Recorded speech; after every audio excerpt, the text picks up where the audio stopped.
আসসালামু আলাইকুম। আশা করি সবাই ভালো আছেন। আলহামদুলিল্লাহ আমিও ভালো আছি।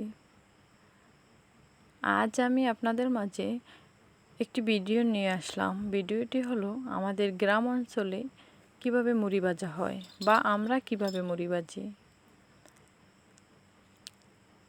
আমরা যেভাবে মুড়ি ভাজি তা হলো সবগুলো পাতিল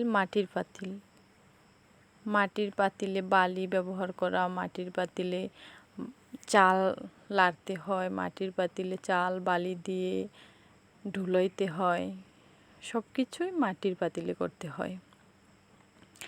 তাই আপনাদের আমি এগুলোই দেখাতে চলেছি। প্রথমে চাল দিয়ে অনেক সময় নাড়তে হয়, যা আপনারা দেখলেই বুঝতে পারবেন অনেক সময় লাড়তে হয়। তারপর বালি উঠিয়ে দেখতে হয় বালি ঠিক মতো হয়েছে কি না। তারপর যদি বুঝে যে বালি ঠিক মতো হয়েছে তার ভিতরে চাল দিয়ে দেওয়া হয়, তারপর মুড়ি হয়।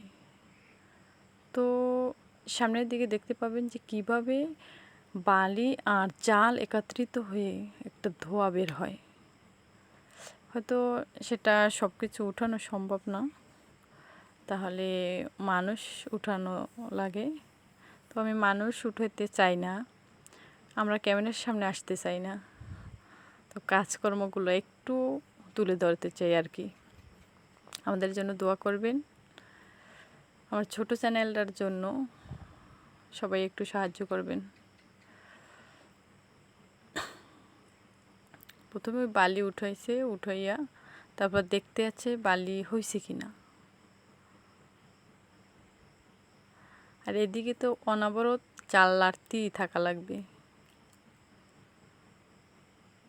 যেন একটু বন্ধ করলেই চালগুলো ফুটে যায়, বন্ধ করা যাবে না, তাই নাড়তেই থাকা লাগবে।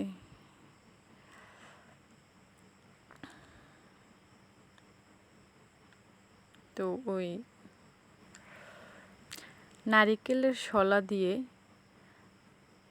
আমাদের বালি দেখা হয়, যে বালিটা কত দূর গরম আছে, কতটুকু ঠান্ডা হয়েছে, এরকম কিছু যারা দেখে তারাই শুধু বুঝে। এটা অনুমান বা আন্দাজ করে দিতে হয়। হয়তো মুড়ি হবে না, নয়তো মুড়ি পুড়িয়ে যাইবে, এইটাই। তারপর চাল দিয়ে দেওয়া হয়েছে, এইভাবে ডুলায় দেখছেন কীরকম ধোয়া বের হয়। তো ঝাঁঝরের মধ্যে দিয়ে দেওয়া হয়েছে, ঝাঁঝরের মধ্যে দিয়ে বালিগুলো আলাদা করা হয়। জানি না কার অঞ্চলে কীরকম মুড়ি ভাজে। আমাদের অঞ্চলে বা আমাদের গ্রামে বা আমাদের বাড়িতে আমরা এইভাবে মুড়ি ভাজি। আশা করি আপনাদের ভালো লাগছে, অবশ্যই পাশে থাকবেন।